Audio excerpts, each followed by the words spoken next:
તો રાહુલ ગાંધીના નિવેદન પર ભાજપે પ્રતિક્રિયા આપી છે। આટલા વર્ષ પછી રાહુલ ગાંધીને આ જ્ઞાન થયું તેવું ભાજપ દ્વારા નિવેદન આપવામાં આવ્યું।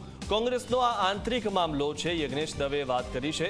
જનતાએ પોતાની જવાબદારી સમજીને મત આપ્યા છે। કોંગ્રેસને ડૂબાડનાર રાહુલ ગાંધી પોતે છે તેવું પણ યજ્ઞેશ દવેએ નિવેદન આપ્યું।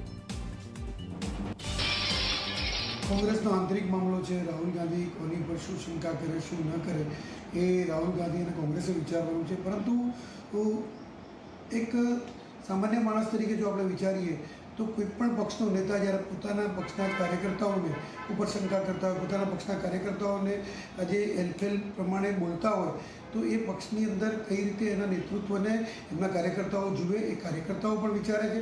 બીજું કે જે કાર્યકર્તાઓ આજે રાષ્ટ્રવાદ સાથે સંકળાયેલા હોય, જે કાર્યકર્તાઓ આજે દેશનું ભલું ઈચ્છતા હોય એને એ કોંગ્રેસના ગદ્દારો કહેવામાં આવે, અને જે કાર્યકર્તાઓ માત્ર ને માત્ર રાહુલ ગાંધી કે સોનિયા ગાંધીના માત્ર એક પરિવારના વખાણ કરતા હોય એવા કાર્યકર્તાઓને કોંગ્રેસના નેતાઓ કહેવામાં આવે। આ બેવડા ધોરણવાળી પદ્ધતિ કોંગ્રેસની વર્ષોથી ચાલી આવતી છે।